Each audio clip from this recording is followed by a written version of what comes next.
अरे बहनों, कभी कभी ना हम बेड को सिर्फ सोने की जगह समझ लेते हैं, लेकिन असल में ये हमारे दिन का आधा स्टोर रूम भी बन जाता है। कपड़े, किताबें, बच्चों के खिलौने, कभी चिप्स का पैकेट, कभी फोन का चार्जर, सब बेड पर आकर ऐसे आराम से फरमाते हैं जैसे यही इनका घर है और यही एक ठिकाना बचा है बस पूरे घर में। आज मैंने ठान लिया है, बाकी काम मैं बाद में करूंगी। सबसे पहले मैं अब इस बेड को देनी है सांस लेने की जगह, क्योंकि काफी ज्यादा हो गया, तो पहले मैं इसको थोड़ी सी सांस लेने की जगह बनाऊंगी। इसे कहते हैं एकदम से डीक्लटर। सबसे पहले पूरे बेड को मैं डीक्लटर करूंगी ताकि मेरे बेड को थोड़ी सी सांस लेने की जगह मिले। जैसे लग रहा है पूरा आधा स्टोर रूम यहीं पे आके जमा हो गया है। सबसे पहले मैंने खिलौने हटाए, जितनी भी कार वार उनकी थी, जितने भी फालतू के इसके टॉयज थे वो मैंने सब हटाए वहाँ पे। पिछले हफ्ते से जो गायब थे ना वो ये सब बेड के ऊपर पड़े हुए मुझे मिले हैं। फिर किताबों, मैगजीन्स, हाइट, चश्मा वश्मा सब मैंने हटाया। चार्जर को लपेट के मैंने बोर्ड पे लगाया। तिवारी थोड़ी बहुत गहरी सांस ली है, बेचारा मुझे थैंक यू कह रहा था। अच्छा हुआ मालकिन आ पाई और ये सामान मेरे ऊपर से हटाया। अब मैं थोड़ा सांस लेने लायक बचा हूँ, क्योंकि बहुत ही ज़्यादा मैंने उसके ऊपर इतना ज़्यादा सामान भर दिया था ना, बेचारा सांस लेने में उसको प्रॉब्लम हो रही थी। तो सबसे पहले मैंने बेड को पूरी अच्छे से साफ कर दिया, क्लटर कर दिया। मतलब अब मेरा बेड थोड़ा सांस लेने लायक बचा हुआ है। बारी आती है मेरी ड्रेसिंग टेबल। मेरी ड्रेसिंग टेबल तो ऐसी लगती है कभी कभी छोटी मोटी दुकान हो, मतलब पूरा एक स्टोर रूम बना हुआ है, जनरल स्टोर टाइप का। मतलब मैं चाहूँ तो पूरा एक कॉस्मेटिक शॉप खोल दूं। पूरे ड्रेसिंग टेबल की जो हालत बना के ये दोनों लोग गए होते हैं, तिवारी जी, ओम जी ना, कि एक सामान उठाकर मुझे रखना होता है। कल को कभी कभी तो मैं ये भूल जाती हूँ कि मैंने कौन सा सामान कहाँ रखा था, और आधे से ज्यादा सामान मेरा खो चुका होता है, मुझे पता ही नहीं चलता मैंने कहाँ रख दिया। जल्दी जल्दी में मैं भी आती हूँ तो कुछ चीजें ऊपर ही रखकर चली जाती हूँ। तो आज मैं उन सारी चीजों को समेटूंगी, एक जगह भरूंगी और उठा के जो चीज जहाँ रखी जाती है वहीं पे अच्छे से सेट करूंगी। अब बारी आती है फोटो फ्रेम्स की। अरे ये फोटो फ्रेम सिर्फ लकड़ी और शीशे का टुकड़ा नहीं होता है, ये तो हमारी यादों का एक छोटा सा घर होता है। इसमें हमारी मुस्कानें, खुशियाँ और वो पल कैद होते हैं जिन्हें हम बार बार जीना चाहते हैं, लेकिन कब इन पर धूल की चादर चढ़ जाती है ना, पता ही नहीं चलता है। जैसे हमारी यादों पर कोई पर्दा आ गया हो। आज सोचा चलो इन यादों को फिर से चमकाते हैं।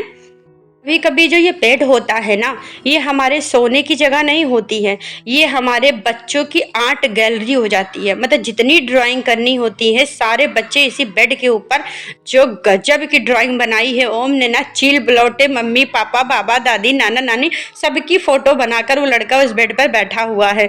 तो उसी बेड को आज मैं बहुत अच्छे से क्लीन करूंगी, क्योंकि डेली डेली तो ये काम हो नहीं पाता, बस ऊपर ही ऊपर से डस्टिंग हो पाती है। बट आज मैं बहुत अच्छे से डीप क्लीन टाइप का बेड क्लीन करने वाली हूँ। कहीं तकिया टेढ़े मेढ़े पड़ी होती हैं, कहीं चद्दरें टेढ़ी मेढ़ी हुई हैं, ऊपर से ओम ने, महाराज ने इतनी कलाकारी दिखा रखी है ना कि मैं बता नहीं सकती हूँ। कभी खिलौने के सजाया है तो कभी बिस्कुट के पैकेट के टुकड़े फैला रखे हैं। आज मैंने ठान लिया कि इस बेड को देना है एकदम रॉयल लुक, मतलब देखते ही आपका दिल खुश हो जाए। सबसे पहले मैंने सूखा कपड़ा, मुलायम कपड़ा लिठाया, हल्के हल्के पूरे बेड पे घुमाया, धूल के हर कण को पकड़ पकड़ के निकाला है। हेडबोर्ड से लेके फुटबोर्ड तक किनारों पे जमा महीनों भर की धूल जो थी ना, उसको बहुत अच्छे से मैंने साफ किया है। किसी की सोई हुई नींद में मैंने दखल ना पड़े। डिजाइन में जो बारीकी नक्काशी थी, जो बेड पे मेरी नक्काशी बनी हुई है, उसमें ब्रश से हल्की हल्की सफाई की ताकि उसमें छुपे हुए धूल के राज जो है ना वो सब बाहर आ जाए। अब बारी थी गीले कपड़े की। थोड़ा सा फर्नीचर क्लीनर लगाया है, गीले कपड़ों को पूरे बेड पर धीरे धीरे चलाया है। जितनी बार कपड़ा चला उतनी बार लगा के लकड़ी फिर से सांस ले रही है। ओम ने तो कोनों में हल्का हल्का सा गंदा कर रखा था। क्रेयॉन, चॉक और शायद बिस्किट का पैकेट, पेस्ट था, वो सब धीरे धीरे साफ होता चला गया। कोनों में पोछा लगाने के बाद लकड़ी का असली रंग वापस आ रहा था। ऐसा लग रहा था मेरा बेड आज ही शोरूम से चमकता हुआ बाहर आया है। बेड पर 2 डिजाइन बनी हुई थी, वो पहले धूल और दाग से फीके पड़ गए थे। गीले कपड़े से पोंछने के बाद मैंने सूखे कपड़ों से रगड़कर पॉलिश जैसा फिनिश दिया। अब वो डिजाइन ऐसे चमक रहे थे जैसे अभी अभी नया बेड बनकर आया हो। अब बारी आती है ड्रेसिंग टेबल की। ये घर की वो जगह होती है जो हम रोज इस्तेमाल करते हैं, पर साफ करने का टाइम कब मिलता है ना, ये किसी को नहीं पता है। और फिर बच्चे घर में हो ना तो समझ लीजिए ये ड्रेसिंग टेबल नहीं, एक्सपेरिमेंटल टेबल बन जाती है। ओम का आए दिन कोई ना कोई एक्सपेरिमेंट चलता रहता है इस ड्रेसिंग टेबल के साथ।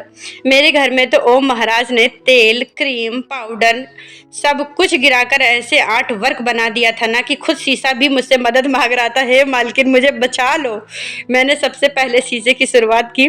ग्लास क्लीनर लिया, हल्का सा स्प्रे किया और फिर मुलायम कपड़े से ऊपर से नीचे तक गोल गोल घुमा कर रगड़ रगड़ कर साफ करना शुरू कर दिया। हर बार कपड़ा घूमता, शीशा थोड़ा और चमकता उठता। बीच बीच में जो ओम के छोटे छोटे फिंगरप्रिंट्स थे उन्हें तो मैंने ऐसे साफ किया जैसे कोई जासूस सबूत सबूत मिटा रहा हो। जब आखिर में रोशनी की एक किरण शीशे से टकराई और वो चमक उठा तो लगा जैसे पूरा कमरा मुस्कुरा रहा हो, और उस शीशे को देखकर मेरे अपने आप मुस्कुराहट आ गई। मुझे बहुत अच्छा लगा जब वो साफ हो गया। अब बारी थी टेबल की सतह की। ओम ने तेल और क्रीम गिराकर यहाँ एक मिनी स्पा खोल रखा था। पहले सूखे कपड़े से हल्का सा पोंछा ताकि धूल और पाउडर हट जाए, फिर गीले कपड़े में हल्का सा क्लीनर लेकर अच्छे से रगड़ा।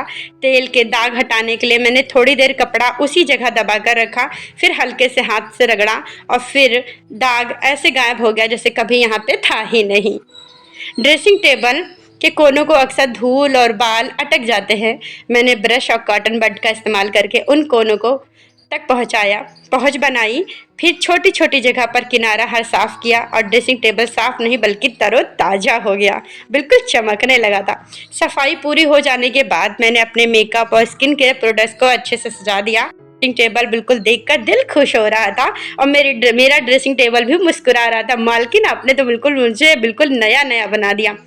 और मन में एक ही ख्याल आ रहा था, अब कोई इसे फिर से गंदा ना करे और ओम गलती से भी इस ड्रेसिंग टेबल के पास पहुंच ना जाए। बात बताएं, हम जब पुरानी बेडशीट और पिलो कवर हटाते हैं ना तो ऐसा लगता है जैसे हम कोई इतिहास पलट रहे हों।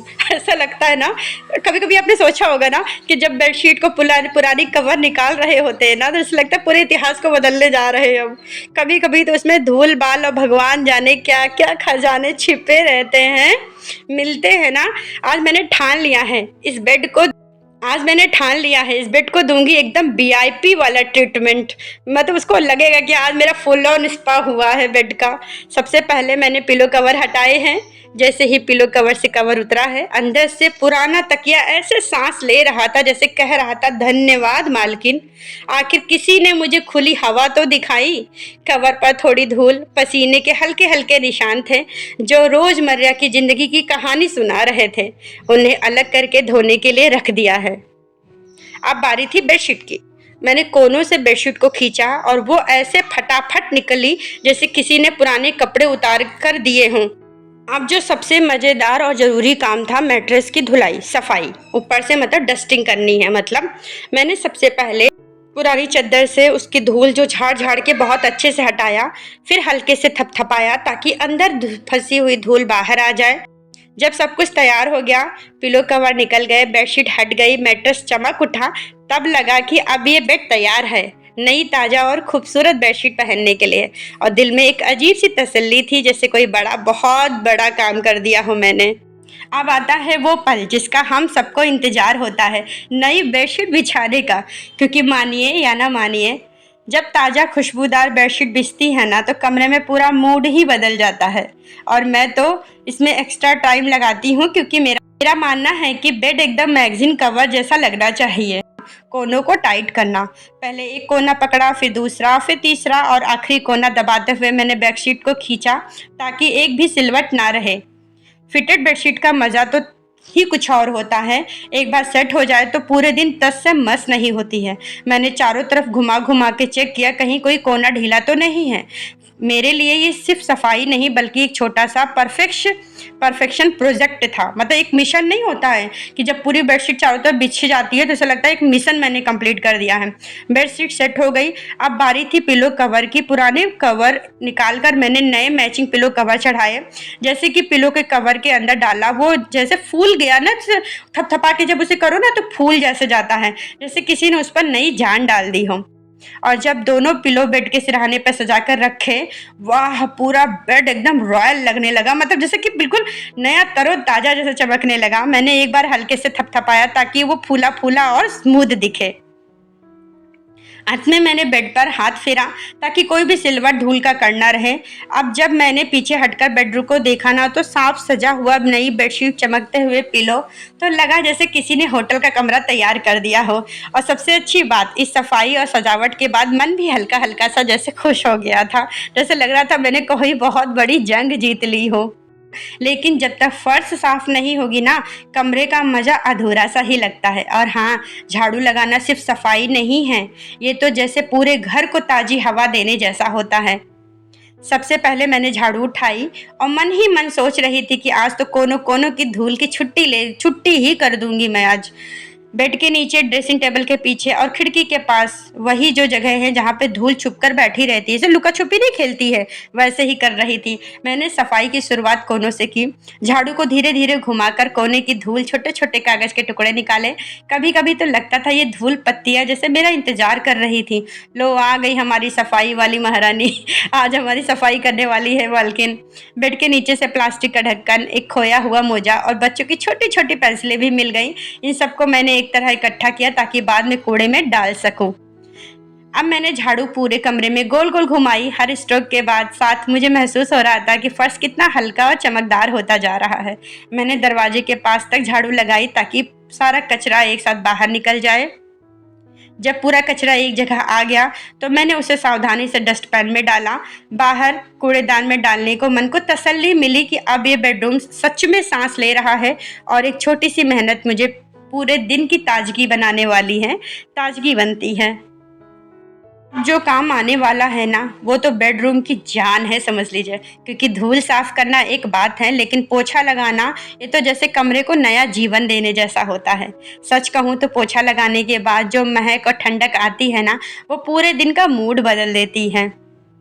सबसे पहले मैंने बाल्टी में पानी डाला, उसमें थोड़ा सा फ्लोर क्लीनर मिलाया। जैसे ही खुशबू आई, लगा पूरा कमरा कह रहा हो चलो अब हम भी फ्रेश हो जाएंगे। पोछा अच्छे से निचोड़ा ताकि फर्श पर पानी ज़्यादा ना गिरे, लेकिन सफाई पूरी हो जाए। मैंने पोछा लगाने की शुरुआत कमरे के सबसे दूर वाले कोने में से की। धीरे धीरे पोछा घुमाते हुए कोनों में जमी धूल और दाग साफ किए। कभी बेड के नीचे झुककर, कभी ड्रेसिंग टेबल के पास घुमा घुमा कर हर जगह पोछा लगाया। बेड के पीछे का कोना तो मैंने जैसे इंतजार कर रहा था, महीनों बाद उसकी बारी आई हो। अब बेडरूम का हर कोना बोल रहा था धन्यवाद हमें इतना प्यार देने के लिए। और मैं सोच रही थी कि थोड़ी सी मेहनत, इतनी खुशी कई गुना बढ़ गई। और अब आता है सबसे फेवरेट पल, मेहनत के बाद काम का रिजल्ट देखने का। यकीन मानिए ये पल हर मेहनत को सार्थक कर देता है। कैमरा जैसे ही बेडरूम में घुसता है, सबसे पहले सामने चमकता हुआ बेड दिखता है। न्यू बेडशीट एकदम टाइट फिट होकर बिछी है, जैसे किसी होटल का रूम हो। तकियों पर ताज़ा पिलो कवर है, उनकी फ्रेश महक पूरे कमरे में फैल रही है। अब मैंने आपको एक एक कोना दिखा रही हूँ। बेड के पास का साइड टेबल, जिस पर धूल का एक भी कण नहीं है। ड्रेसिंग टेबल बिल्कुल चमक रही है, जिसका शीशा इतना साफ है कि आप अपना चेहरा उसमें और भी क्लियर देख सकते हैं। फोटो फ्रेम्स जो पहले से धूल में छुपे थे, एकदम चमचमा रहे हैं। बेड के नीचे और पीछे भी एकदम साफ और खाली सा नयापन आ गया हो। पूरे कमरे के फर्श पर पीछे की जगह से एक हल्की सी ठंडक और खुशबू फैल रही है। और ये रहा मेरा साफ सुथरा चमकता हुआ बेडरूम, जहां अब बैठकर चाय पीने का मजा भी अलग होगा। अब चलिए काम को आगे बढ़ाते हैं। कपड़े धोना तो बस आधा काम होता है, असली मेहनत तो उसे बालकनी में फैलाना होता है। आज तो मौसम भी ऐसा है कि कपड़े सूखने का मज़ा ही आ जाएगा। जैसे ही मैं बालकनी में आती हूँ, सामने नीला सा आसमान, हल्की सी धूप और प्यार सा हवा का प्यारा सा झोंका। बालकनी में खड़े होकर बाहर का नज़ारा देखना, ये मेरे दिन का छोटा सा ब्रेक होता है। पर आज ब्रेक के साथ साथ कपड़ों की लंबी लाइन भी है। कपड़े फैलाने की टोकरी में पड़े कपड़े तो अभी अभी वॉशिंग मशीन से निकले हैं। उनकी हल्की सी साबुन की खुशबू पूरे बालकनी में फैल रही है। सबसे पहले मैं कपड़ों को एक एक करके ठीक से झाड़ लेती हूँ ताकि सिलवटें कम रहें और सूखने के बाद प्रेस करने में आसानी हो। अब शुरू होता है कपड़ों को तार पर फैलाने का असली काम। बड़े कपड़े एकदम किनारे किनारे से, छोटे कपड़े बीच में पिन से अच्छे से लगाया ताकि हवा से उड़ ना जाए। बच्चों के कपड़े तो ऐसे प्यारे लगते हैं जैसे तार पर कोई रंग बिरंगे झंडे लगे हों। सारे कपड़े फैल जाने के बाद तार पर रंग बिरंगा नजर सा आ रहा था। धूप में कपड़े सूखते हुए, हवा में झूलते हुए, ये छोटा सा काम भी घर के कामों की लंबी लिस्ट में से जीत जैसा होता है। अब कपड़े सूखने का इंतजार और मैं चलती हूँ अगले काम की तरफ। घर के सारे कामों के बीच सबसे प्यारा टाइम होता है शाम की चाय का, जो कि मेरी सुकून वाली चाय का टाइम होता है। सुकून मिल गया हो। आज तो चाय के साथ साथ एक स्पेशल मेहमान भी आया हुआ है मेरे घर में, गरम गरम भुट्टा। आज मैं भुट्टा भी बनाऊंगी। सोचिए चाय की चुस्की और भुट्टे का मज़ा, क्या बात है, मज़ा ही आ जाएगा। सबसे पहले गैस पर पानी चढ़ा दिया है, उसमें अदरक का हल्का सा कूटा हुआ टुकड़ा भी डाल दिया है। जैसे ही अदरक उबलता है उसकी खुशबू पूरे किचन में फैल जाती है। फिर डाल देती हूँ चाय पत्ती और चीनी, ऊपर से दूध। धीरे धीरे उबलती चाय मानो पूरे दिन की थकान को आपस में समेट कर बाहर निकाल रही हो। जब तक चाय उबल रही है मैं भुट्टे को सेकने में लग जाती हूँ। भुट्टे को अच्छे से साफ करके सीधे आंच पर रख देती हूँ। जैसे जैसे उसकी खुशबू आने लगती है मन में पुराने दिनों की यादें ताज़ा हो जाती हैं। वो बारिश के दिन, वो गली की मोड़ पर भुट्टे वाले अंकल थोड़ा थोड़ा घुमाते हुए हर तरफ से सुनहरा करके उसको भून लेती हूँ। अब भुट्टा तैयार है तो उस पर हल्का सा नींबू निचोड़ कर नमक मिर्च छिड़क देती हूँ। चाय भी कप में भरकर ट्रे में रख लेती हूँ। चाय की भाप और भुट्टे की खुशबू अब कोई खिताब नहीं है। बालकनी का नज़ारा पूरी शाम को पूरा कर देता है। तो बहनों, ये थी मेरी छोटी सी शाम की खुशी। एक कप चाय और गर्मा गर्म भुट्टा, इन छोटे छोटे पलों में ही जिंदगी की असली मिठास छुपी होती है। अब चुस्की लेते हुए चलती हूँ अगले काम की तरफ। अब चाय और भुट्टे का मज़ा लेने के बाद आती है मम्मियों की असली परीक्षा, बच्चों का होमवर्क। और हमारी परीक्षा का नाम है ओम। और अब ओम को बुलाना है, बिठाना है, सारी कॉपी किताबें इकट्ठा करनी है, और जो इतनी सी आसानी से बैठता नहीं है, बहुत ही जद्दोजहद करनी पड़ती है उसको पढ़ाने की। आज उसका हिंदी का होमवर्क है, तो सबसे पहले मैंने उसको हिंदी के काका गघा उसको सिखाया जा रहा है। उसी को मैंने बहुत अच्छे से उसको लिखवाया है और पढ़ाया है। तो बस बहनों, ये था ओम का शाम का होमवर्क सेशन, जिसमें आधा टाइम पढ़ाई और आधा टाइम प्यार मनाना, और आधे टाइम में रूठना मनाना, डांट फटकार, यही सब चलती रहती है। लेकिन दिन के आखिरी में जब बच्चा अपना काम पूरा करके मुस्कुराता है ना, तो सारी मेहनत ऐसे लगता है जैसे सफल हो गई है। ये सब कुछ करते कराते इतनी देर हो गई थी कि अब बारी आ गई थी रात के डिनर की। तो आज तो मैंने सोचा है कि बस जल्दी जल्दी खाना बना लूँ, क्योंकि आज मैं थक भी गई हूँ और आज मुझे ज़्यादा कुछ बनाना भी नहीं है, सिर्फ सब्जी रोटी ही बनाने वाली हूँ मैं। लेकिन जैसे ही फ्रिज खोला, सामने से पत्ता गोभी ऐसे देख रही थी जैसे कह रही थी आज मुझे बना लो अम्मा, आज मुझे बना लो। तो बस आज मेनू में मैंने गर्मा गर्म मसालेदार पत्ता गोभी की सब्जी ही है। सबसे पहले पत्ता गोभी को अच्छे से काट कर धोकर मैंने कर लिया है। उसे उबाल लेते हैं ताकि जल्दी से पक जाए और नरम हो जाए। एक बड़े बर्तन में मैंने उसको ले लिया, उसमें सारे मसाले, जितने भी सूखे मसाले थे वो सब डाल दिए, टमाटर डाल दिए, और उसको मैं खूब अच्छे से पहले से उबाल लूँगी। उसके बाद ही मैं इसमें फिर तड़का लगाऊंगी। जब तक पत्ता गोभी उबल रही थी, फिर मैंने एक फ्राई पैन लिया, उसमें तेल डाला, आधा चम्मच मैंने मेथी डाली, प्याज डाले मैंने, उसमें हरी मिर्ची डाली, और जब ये खूब अच्छे से सौटे हो गया तो जो मैंने सब्जी उबाल कर रखी थी वो सब्जी इसमें डालकर मैंने अच्छे से भून दी, और ये मेरी पत्ता गोभी सब्जी बनके तैयार हो गई, जो कि बहुत ही खाने में टेस्टी थी। जब उबली हुई पत्ता गोभी को छान कर मसाले में डाल दिया तो अच्छे से मिला दिया, और थोड़ी सी धीमी आंच में वो, तो लीजिए तैयार है हमारी झटपट, हेल्दी और टेस्टी पत्ता गोभी की सब्जी। अब बस गरम गरम रोटियों के साथ खाने का मज़ा लेंगे। और बहनों, याद रखिए, प्यार और धैर्य से बनी हुई यह सब्जी का स्वाद जो है ना, वो 2 गुना हो जाता है।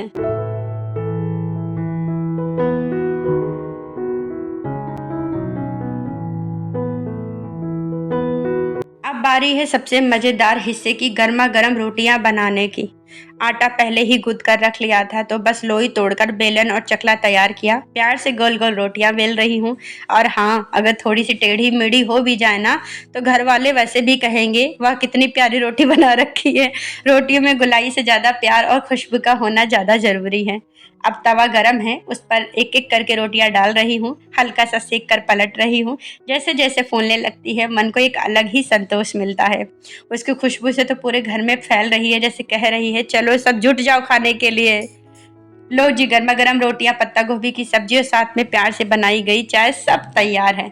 आज का दिन भले ही कामों में बीत गया, लेकिन ये संतोष है कि घर सजा संवरा है, पेट भरकर सब खुश हैं। तो बहनों, आज का व्लॉग यहीं पे ख़त्म करते हैं, पर कहानी यहीं ख़त्म नहीं होती। पहले ब्लॉग में फिर मिलेंगे, अगले ब्लॉग में फिर मिलेंगे, नए कामों, नई रेसिपी और ढेर सारे हंसी मजाक के साथ। तब तक के लिए खुश रहिए, मुस्कुराते रहिए और अपने घर को प्यार से सजाते रहिए।